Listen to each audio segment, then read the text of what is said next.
June 14th, 2013, Naughty Dog unleashed The Last of Us on PlayStation 3.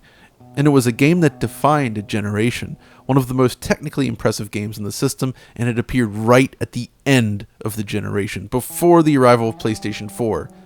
And it just so happens that we're right back in this exact same position once again, 7 years later, with The Last of Us Part 2 appearing just at the end of the PlayStation 4 generation as well.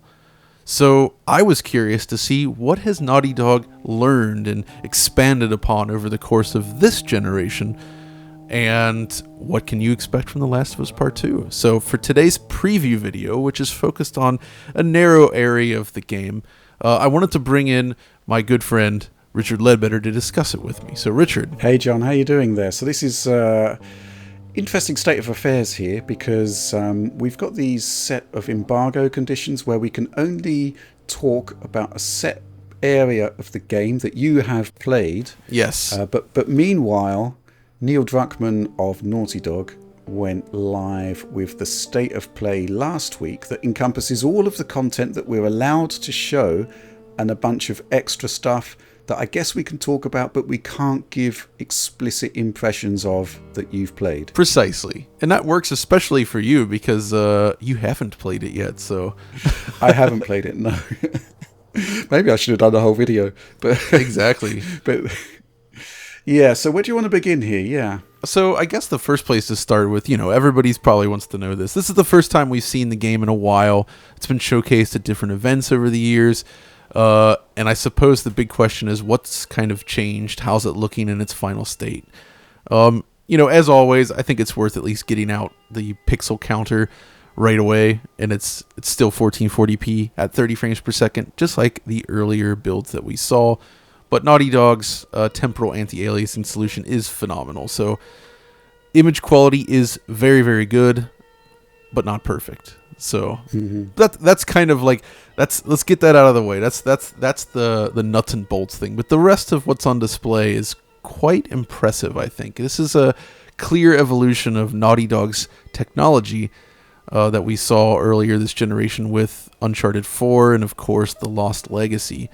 So I guess this is technically their third game this time around. Yeah, there are going to be some parallels with The Lost Legacy we'll talk about later. But I guess from my perspective as a newcomer to this sequel, the big thing I want to know is, where has Naughty Dog focused the R&D effort? What is the big payoff in terms of The Last of Us 2 that you've seen so far based on this area of gameplay that we're allowed to talk about? So it's all about fidelity. They've focused a ton of effort into the nitty-gritty details. So that means things like the quality of the materials, the focus on indirect lighting. Actually, that's an interesting thing. What makes The Last of Us such a challenging game to render, and they face this with the PlayStation 3 as well, but here they've been able to push it further, it's the fact that this is a world with basically no electric lights. Everything is lit mostly indirectly. There are some electric lights in this area because it's occupied by some people, but most of it is indirect lighting. That's difficult, obviously, to simulate in real time. That's why we're excited about things like ray tracing. But Naughty Dog has developed plenty of their own techniques to sort of tackle the problem here.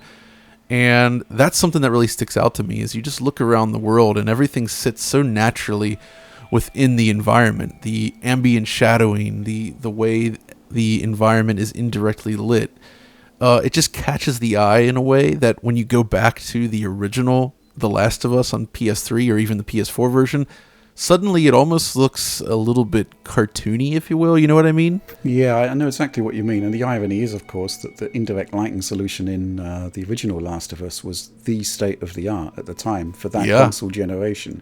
And you look at this and it's just so much more subtle and realistic. It's really, really impressive. That's actually interesting because that's one of the big differences between this and Uncharted 4. Uncharted 4 was very bombastic. You went to so many places. It was super colorful. Everything was exploding, moving all the time. Where this game is very subdued. And when I was first playing through this area especially, you know, it doesn't feel as insanely impressive at a glance, but the more you play and the more you look at the close details, like the way light plays off surfaces, and you can see the little water droplets or reflections of the environment around there, or the way the grass blows and moves as you work your way through it. Actually, you know, it really starts to add up and lead to something really impressive.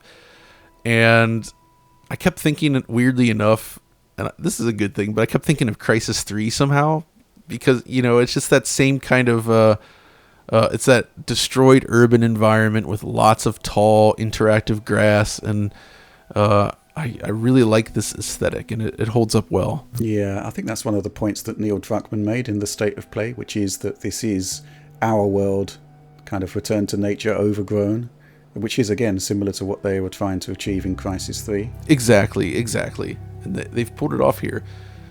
You can also see they sort of have different heights of grass there, like that Ellie kind of moves through. Some of it's taller, some of it's a little bit shorter, and you can kind of, you know, move through that and avoid enemies. There's like a prone position you can use.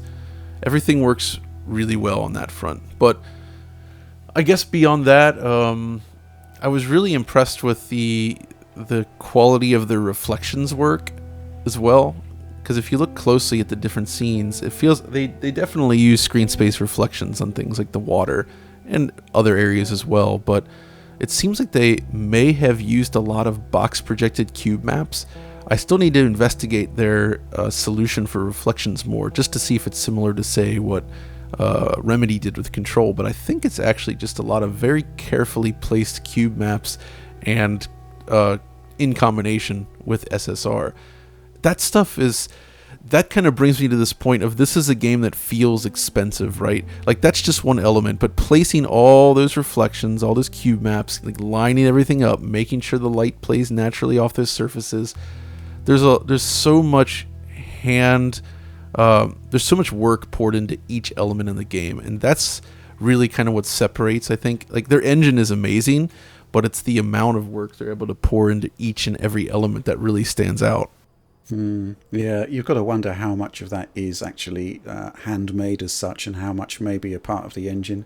So, for example, the animation side of things, which is the state of the art, it really is quite remarkable. And it's interesting that some of the techniques here that they're using, like the motion matching, people like Epic are trying to produce that kind of procedurally within the engine in Unreal Engine 5. So I'm kind of curious as to whether it's a similar implementation within the Naughty Dog engine, which kind of kicked it all off, really, didn't it? Or whether it is kind of handmade as such. Yeah, so yeah, motion matching is what they're using here. Something that was featured in the game For Honor from Ubisoft, but this seems to have evolved somewhat in this. And in previous Naughty Dog games, they would sort of have this animation system where they'd be playing back and blending animations together based on contextual actions somewhat. Where here, I think they've likened it to pulling animations from a bucket, if you will. And all the animation data that they've captured and used can be utilized together to create these really smooth, fluid animations. And that is one area where I feel, when you look at the original demos and you look at the final game, I really feel they've delivered, where the fluidity of the movement is just remarkable. So much so that, again, when you go back to the original game, which had phenomenal animation for the time, it suddenly looks so much more stiff in comparison to the sequel. It's really striking just how smooth. Like, one example I give, this is something you can experience in this area as well, but I'm not sure if it's in this footage, but the way Ellie falls off of a surface, like, let's say you're standing on a bus and you back up. If you're running forward, she'll fall one way. If you're strafing and moving to the side, she'll kind of lose her balance and fall off another way. If you're walking backwards and you press off the side of the bus, she'll fall yet another way. So there's a sense that however you perform the action, like, everything's determined by your positioning, your speed, all these different factors, and that influences how the animation plays out, which means that you're seeing, like, so many new animations all the time, so it doesn't feel like you're just looking at, oh, well, here's the fall animation, or here's this animation. It's like, here's all these different animations working together, so it makes it feel more like a living character. Yeah. I think the other thing that kind of struck me as a big departure from the first game was the AI side of things. Again, in the state of play, this was highlighted, where we actually saw some footage of Ellie kind of interacting with an ongoing conflict and actually subtly altering what was happening there by throwing some, was it like a glass bottle or something to bring the infected? Yeah, Oh, the subway scene with the red lights. Yeah, that stuff is interesting because you're right. The AI in the original game was interesting, but it was still limited in some ways, and it didn't feel as engaging to mess with. It was a little bit more binary to some degree. Where here I have found the encounters to be quite entertaining and a little more dynamic in terms of the way that the characters interact and perceive Ellie. And this is actually, I mentioned Crisis 3 before, and that was always one of the issues there, was you have the stealth gameplay, but the enemies are very binary in terms of how they detected you, which could lead to some frustrating or not so enjoyable moments, where here I feel like you have enough leeway, and they still have that system where like the noise sort of kicks in to let you know that you might be spotted, but just the way the enemies interact with you, they feel less dumb, if you will. You know what I mean? Yeah, and also they showed more cooperative gameplay with friendly NPCs in the state of play, and that was kind of one of my frustrations with the first Last of Us, where it was Joel and Ellie, and in the kind of run up to launch, the footage that I saw kind of suggested that they were working more as a team, whereas when you actually got into the game, it was very much player driven, and some of the AI was a bit questionable, whereas here they really seem to have done quite a lot of work in making the actions of the NPCs that are friendly to you a bit more believable. Actually, yeah, that is a good point. There's when you have somebody with you, they often react more naturally to the enemies, and I've actually had my character sort of saved a few times by this, which is interesting. Where like you're getting attacked by something, you get into like a melee brawl, and then somebody else will come up and shoot them basically, and take the heat off. But then you can also see them struggling, and you can help, and it does feel like there's a little bit more teamwork there, and the AI companion doesn't just run out in front of enemies as much like they did in the last one. It felt like they would just kind of go crazy in the first one, and like, oh, okay, they're just running around in the middle, and obviously the enemy AI doesn't spot them because that would be frustrating for the player, but it looks really weird and silly. You know what I mean? And they've definitely improved that here. And I guess another point that we just can't ignore is the fact that The Last of Us 2 depicts what may well be the world's last PlayStation Vita player who comes to a sticky end. Yeah, that's right. There's that moment here when she's sneaking in and she sort of takes this girl hostage. If you listen to the music playing, I believe it's from Hotline Miami.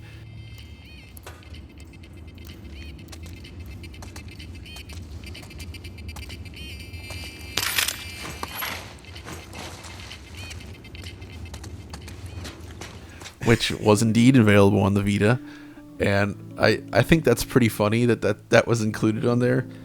It's a nice nod to the Vita, although Naughty Dog itself never actually delivered a Vita game. There was an Uncharted game on there, at least.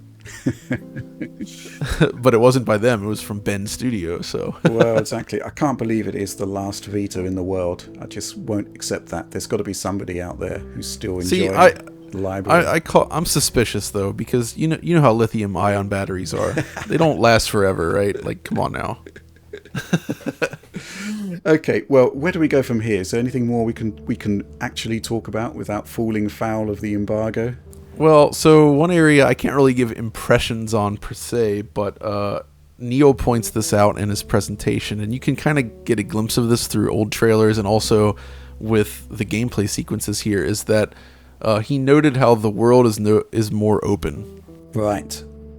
There were some really nice Vista shots to show that as well. So I think they've commented on this before as well, but basically it seems like they've taken a page from the book of Uncharted: The Lost Legacy, where if you recall in that game, the main hub area, you would have access to like a Jeep, and you could drive around and you're exploring ruins and sort of like, looking through this area to find your way. It was never just like follow the tunnel.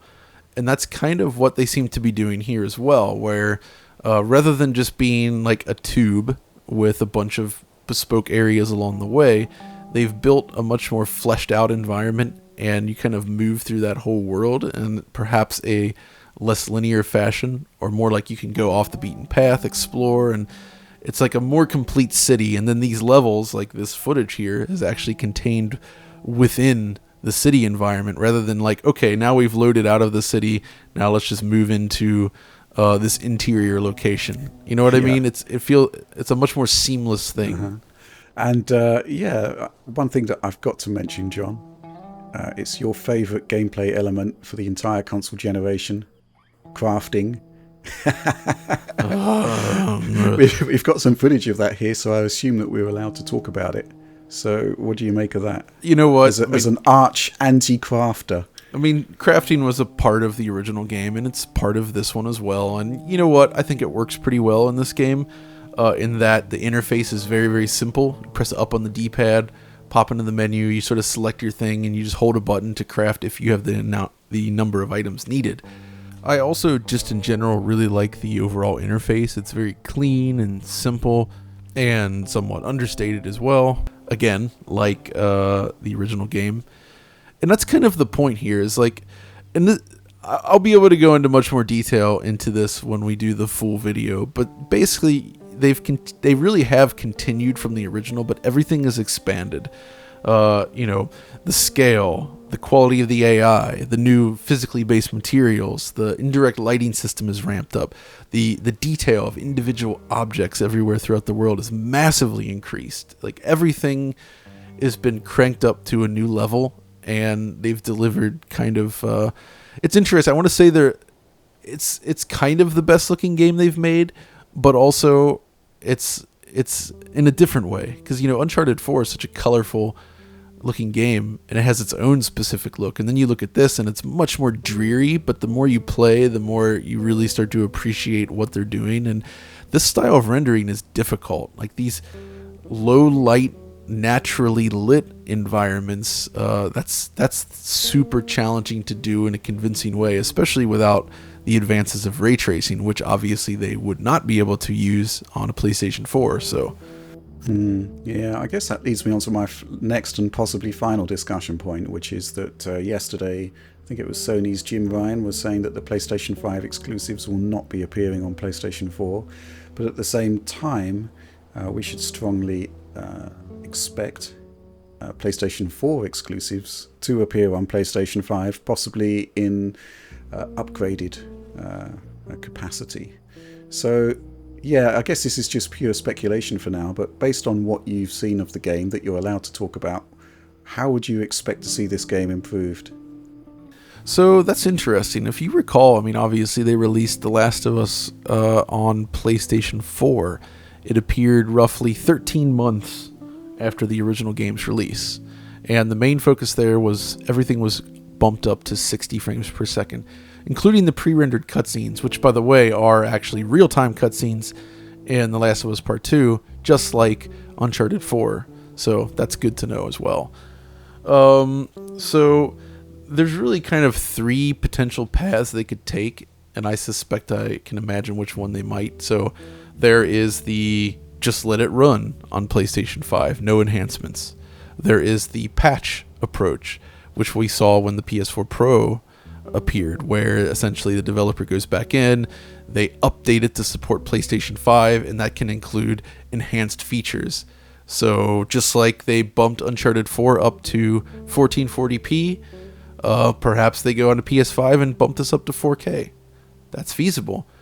Or maybe they take the same approach they did with the original game and release a separate new version of the game with more upgrades, 60 frames per second gameplay and various other improvements. But it's hard to say. Like, I kind of feel like the patching method is probably the most likely, because one of the reasons they ended up doing these PS3 to PS4 ports is because the PS4 was not backwards compatible in any way with PS3 code. There was no just running it on an enhanced machine. Like, the game had to be developed, or they had to make significant changes to the underlying code base to support PS4. So I could see a patch happening this time. But, again, pure speculation. Yeah, I mean, there are a lot more commonalities, I guess, at an architectural level between PS4 and PS5 than there were going from prior generations. And if I recall, they actually used The Last of Us Remastered to kind of lay the foundations for what they were going to do with the Naughty Dog engine for the PS4 era. So I don't know. I would suspect they would probably just go for a patch, go for 60 frames per second, possibly a higher resolution. I think that would be the kind of crowd-pleasing approach, something that could be delivered sooner rather than later as well. But I guess we'll just have to wait and see. Absolutely. So yeah, I think that's going to do it for now. There isn't that much more we can talk about in regards to this specific area. Obviously, we will have a lot more to say on this game when it comes close to launch, or at launch specifically.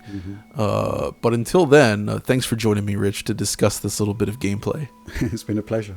And if you guys enjoyed it, as always, be sure to give us a like and subscribe, and come check out our Patreon, since we're using ultra high quality versions of the footage that were shown during State of Play, as opposed to the YouTube MP4. So the quality is a nice step up. So if you want to see it directly, you can do so from there. And yeah, also come find us over on Twitter and all that. And until next time, this is John signing off.